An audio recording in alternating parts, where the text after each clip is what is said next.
টাটকা শাকসবজি খাওয়ার মজাই আলাদা। হ্যালো এভরিওয়ান, আসসালামু আলাইকুম। কেমন আছেন সবাই? আলহামদুলিল্লাহ আমি অনেক ভালো আছি। তো নসনের আব্বু সকালে বাইরে গেছে, বাইরে থেকে যে একদম গাছ থেকে টাটকা পুঁই শাক, লাইয়ের পাতা, তারপর সাথে লাউ তুলে নিয়ে আসছে। তো আমি তো দেখে খুবই খুশি, কারণ এই খাবারগুলো আমার অনেক ভালো লাগে এবং রিদি নসনের আব্বু খুব পছন্দ করে। তো বলতেছে দেখো যে পুঁই শাকের বিচি দিয়ে হচ্ছে শুটকি মাছ রান্না করলে খুব মজা হয়।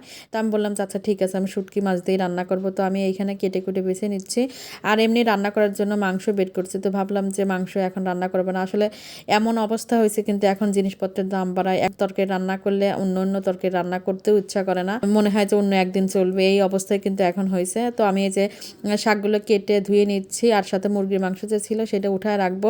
শুটকি মাছগুলো কেটে কুটে নিচ্ছি, এই যে মাংস বের করছিলাম সেটা ভাবলাম যে অন্য একদিন হবে। আসলে জীবন যুদ্ধ কিন্তু এখন এইরকমই হয়ে গেছে, জিনিসের দাম বাড়ায় এই অবস্থা হয়েছে। তো ভাবলাম যে যেহেতু এই রান্নাটা সবাই পছন্দ করি, আমিও পছন্দ করি, রিদিও পছন্দ করে, তারপর হচ্ছে নসনের আব্বু পছন্দ করে, এই জন্য মাংস আর রান্না করলাম না, অন্যদিন রান্না করব।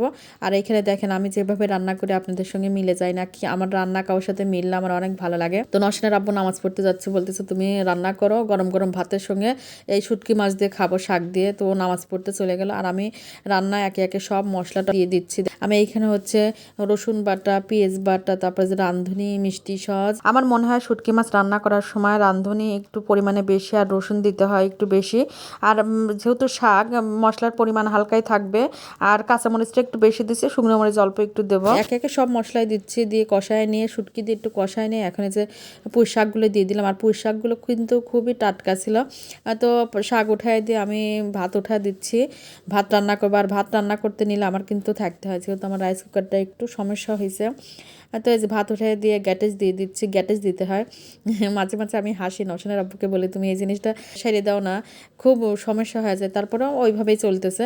তো দেখেন শাক দিয়ে কষায় নিয়ে তারপর পানি দিয়ে দিলাম, মাখা মাখা হবে। আর আমি এইভাবে রান্না করি, আমার কাছে মনে হয় শাকের তরকারিতে একটু মশলা হালকা হলে বেশি ভালো লাগে। এর মধ্যে আমার একটা দরকারের জন্য একটু বাইরে যাব, আমি রেডি হয়ে রান্না শেষ করে রেখে রেডি হয়ে একটু বাইরে যাচ্ছি, আমার একটু ব্যাংকে কাজ ছিল।